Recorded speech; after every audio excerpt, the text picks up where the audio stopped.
Hey everyone, welcome back to the channel. Thank you for being here. My name is Andrew, coming to you from the beautiful Carolinas. Today's topic is going to be where the narcissist thought you would stay. Think about that for a minute. Everyone, if you like the content, please like, subscribe, and share. So when you were in the narcissistic relationship, you were working for the narcissist. You were doing everything you possibly could to put out the fires that they were creating intentionally. And that relationship, we now know, it was going to expire or end one day, because each and every narcissistic relationship, they all have expiration dates. It's very challenging to stay in a relationship with somebody who claims that they love you when in fact they are your worst enemy and they're trying to take you down for the count. This is what the narcissistic relationship is in a nutshell. It is where one person, which was you, is giving everything to a fault, maybe even being a people pleaser, a yes person, definitely not having boundaries, not having the ability to say no, the strongest word in the English language, and you became subservient to the narcissist. You became a pawn, a puppet, a chauffeur, a pool person, a person who paid their way through life and put a roof over their head, etc. And this is what the narcissist wanted. Remember, the narcissist is a parasite, and they were looking for a host, and that host, unfortunately, was you for a period of time. But now, once the dust has settled and once you are out of the narcissistic relationship and you have healed, this is a pivotal part of your life. This is a pivotal part of your journey. You see, you now have the ability to look back in time at that narcissistic relationship by practicing radical acceptance and realizing that that relationship was what it was. It wasn't what you thought it was. It was a very, very challenging relationship, to say the least, to be a part of. But when you look back in time, after you have healed, or when you are well on the healing path, you will say to yourself, I am so fortunate to be out of that relationship. I am grateful. I didn't want to go through it, but then again, I didn't know that narcissism was prevalent on the planet, and I was targeted by the narcissist. That's what you will say, things like that. Along the healing path also, you will have to put many things, many pieces of the puzzle together, recognizing that in fact this relationship wasn't your fault. You were manipulated. The narcissist most likely was a wolf in sheep's clothing.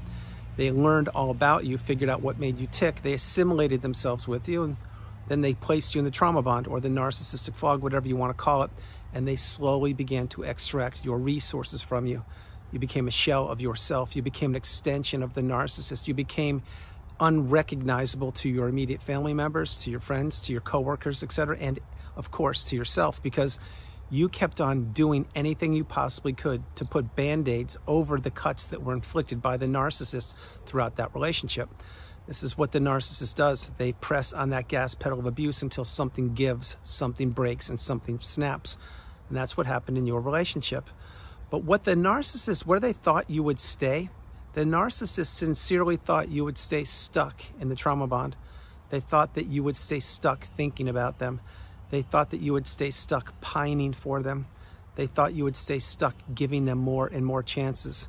And they actually really thought you would stay stuck giving them one more chance after one more opportunity, thinking that things would change, thinking that things would improve, hoping, wondering, and really saying, wow, there's a little thread, there's a little breadcrumb I'm holding on to here. This is what you probably were saying. There's a little thread here, and if I can only hold on a little bit longer, maybe, just maybe, the narcissist will see the light and they will change and they will improve and we can rekindle the relationship. Well, we now know that none of those things are true. The narcissist will take advantage of anybody, and I mean anybody, who gives them an opportunity. And once you give the narcissist one opportunity, they want a second and a third and a fourth and so on and so on. This is why the path, and this is why I suggest to do this, is to go no contact, to block the narcissist, delete them, remove them and all flying monkeys and people associated with them. If not now, when? Now, if you can't do that, I understand that. Utilize gray rock, simply become dull and boring and get off the radar of the narcissist. But where the narcissist thought you would stay, they really honestly believed that you would be one of the Ken dolls or one of the Barbie dolls that they would put up on the shelf and they would be able to take down and play with whenever they wanted to. Maybe that would be in a day, a week, a month, a year, a decade, 30 years, who knows? But the narcissist is cocky, they're arrogant, they're shallow, they're filled with anxiety, they're riddled with distrust and disdain for humanity. And they believe that once they place somebody in the narcissistic fog or the trauma bond, whatever you want to call it, that that person is theirs for the rest of their life. That is not true. Now, that may have been the experience that the narcissist that you're thinking about had before they met you, because probably or possibly the people that they entered relationships with in the past before they met you, they were stuck and they were caught up and they didn't figure out what narcissism was. They didn't have the craving or the yearning or the wanting or the desire to figure out what kind of relationship they had just exited.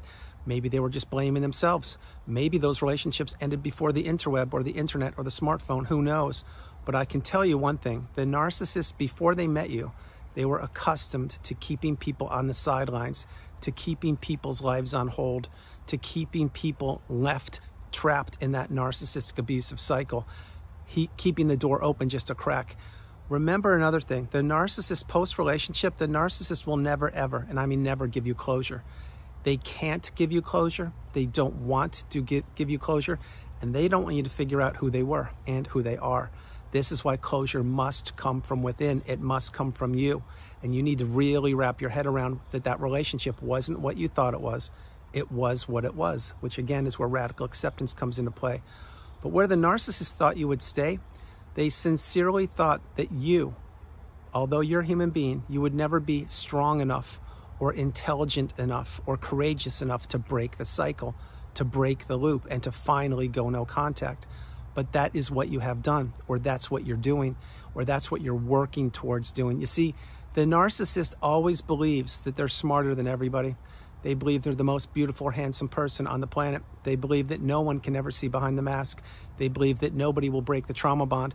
They believe that they can rewrite the past and that they can get people trapped again in different rounds of the narcissistic abusive cycle.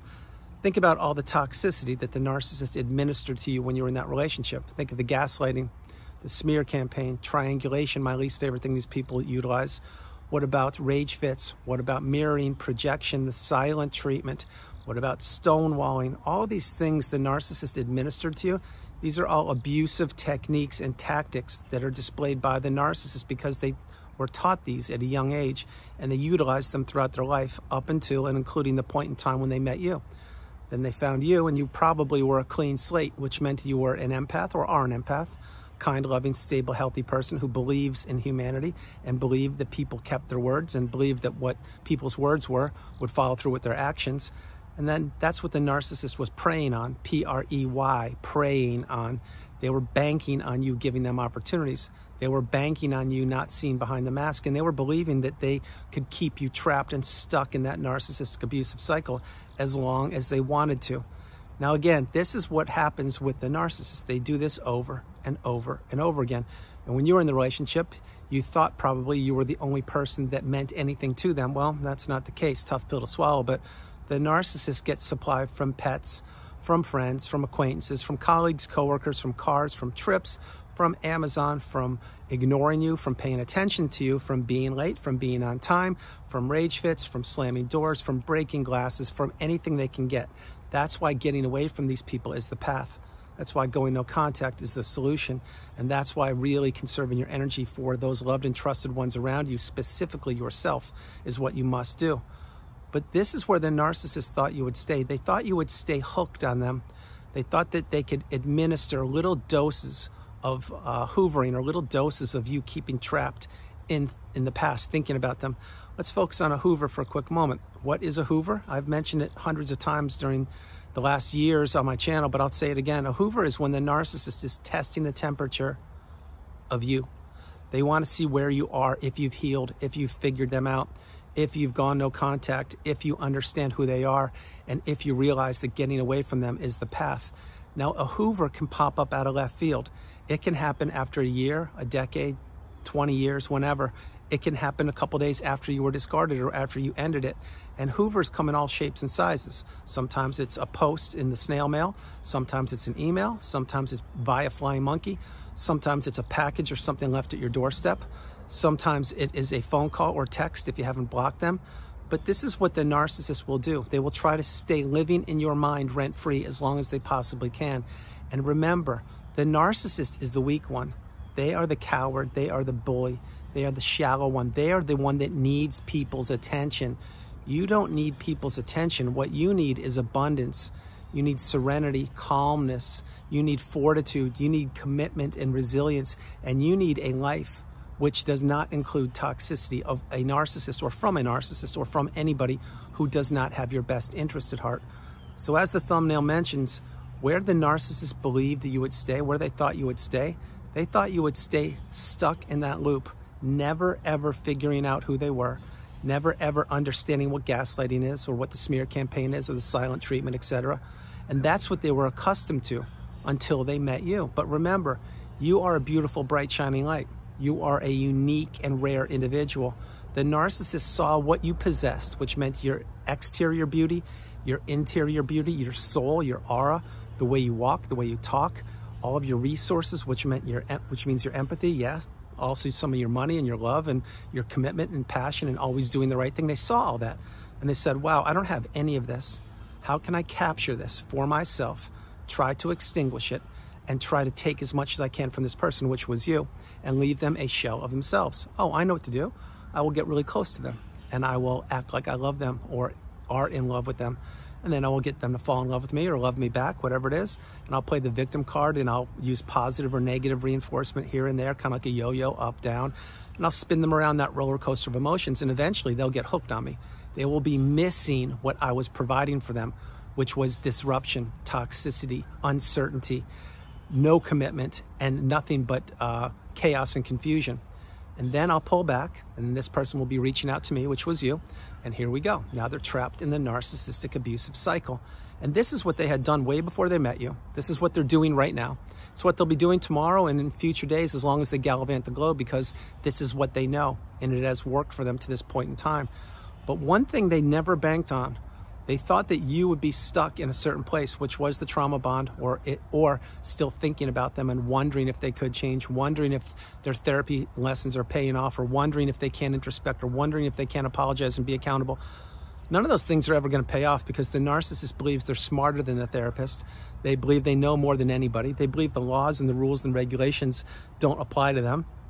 And they believe that if they live for the moment, that's exactly what they'll care about. They don't care about tomorrow. They definitely don't care about yesterday. They care about the here and the now. What can somebody do for them right now? That's why they live for the moment, and that's why you live in the present moment. There is a huge difference. When you live in the present moment, you're living in the here and the now, and you're in a quiet, calm, abundant, spacious area, just like this beautiful forest behind me, and you're living your best life. When you are living for the moment, you will drop anything you want to in a moment's notice if something better comes along. And that's what the narcissist does. That's why they broke so many plans with you. That's why plans changed when you were with them. That's why vacations were blown up, birthdays were blown up, holidays were blown up, special occasions were blown up. That's why your pay raise or promotion was never given the celebration that it deserved. That's why the narcissist never attended any functions with you during work, etc. That's why the narcissist always appeared single when they were with you. That's why they walked 20 yards in front of you when you were going anywhere. That's why they would throw rage fits on you in the grocery store. That's why they would ignore you whenever they wanted to in moving cars, trains, planes, automobiles in your own house. This is all the toxicity of the narcissist. And when they get really used to abusing one person, unfortunately it was you, definitely was me, then they get accustomed to doing whatever they want to, because no one is around to call them out and tell them to stop doing it. But once that relationship ended, no matter how it ended, if you were discarded or if you ended it yourself, either way my heart goes out to you, but you healed. You had to introspect, you had to learn and figure out that the relationship wasn't your fault. This was a whole alien world that you were part of that you didn't even know existed. And it was foreign to you, but it was familiar to the narcissist, because this is their playground. This is that low vibrational quagmire state where they exist. And you were captured for a period of time, which was the length of the relationship, in their world. But when you break free, no matter how you break free or broke free from it, that's when you put yourself back together. And that's when you heal. And that's when you really have to do a lot of good things for yourself, which includes journal, meditate, see a therapist, heal childhood wounds, watch videos, read, stay and insulate in the cocoon of boundaries, and understand that that relationship was very challenging, to say the least, but you're out of it. And now you need to really put up boundaries. You need to say no, the strongest word in the English language. And remember, when you say no to something or someone, you are saying yes to yourself. On top of that, going no contact, and really taking a close, hard look at those people that you surround yourself with. Not only the narcissist, well, they should be out of your life, but other fringe people, people that don't serve you, or people that are in one-way relationships with you that benefit them and don't benefit you. And it doesn't mean that those people are narcissistic exclusively, but what it means is if you're not in stable, healthy relationships that are 50-50 or 45-55 or 52-48, well, then you should really take a close, hard look at the people that you're surrounding yourself with. But all of these things encompass one thing. Where the narcissist thought you would stay, they thought you would stay stuck and trapped. They thought you would never heal. They never thought you would see behind the mask. They didn't think you would get strong enough to put yourself back together, to pick yourself up and dust yourself off by the bootstraps, to rise through the ashes like a phoenix, and to enter the third version of you, the strongest, most galvanized version of you known to humankind. That is where so many of us are. We're at the mountaintop, the pinnacle of indifference, and we are waiting for you to arrive there. The way to get there is to go through the tunnel, to see the light at the end of the tunnel, and to continue to move forward each and every day, leaving the narcissist in the past, taking the lifelong learning lessons from that relationship, not predicting the future, and living in the present moment. That's what so many of us have done and so many of us are doing. And my hope is you are getting closer to doing that. If you're not doing it, you really should begin doing it soon. Because if you understand that you were in a relationship, or perhaps you still are, with a toxic narcissistic person, staying in that 1 minute longer is 1 minute too long, because these relationships only deteriorate over time. They do not improve. They cannot improve. No matter what anyone will ever tell you, they only get worse. And there will always be a big price to pay for somebody, which is not the narcissist, which usually is you and myself, to stay in these relationships. And those price tags are way too insurmountable these days. That's why you really need to insulate and protect yourself and surround yourself with loved and trusted ones that have your best interest at heart. So understand what I'm sharing with you. Everyone, that's the video. I hope you liked it. I loved doing it from the beautiful Carolinas. This is Andrew. Namaste. Have a great afternoon, evening, or morning, no matter where you are on the planet. You are not alone. Remember that. You are not alone. I love you all. God bless you. And I'll talk to you tomorrow. And behind me, it looks like it's going to rain. So I am really deep in the woods. I'm going to have to get going. I hope you enjoyed the video. Please play it. Play it a few times. Pay it forward.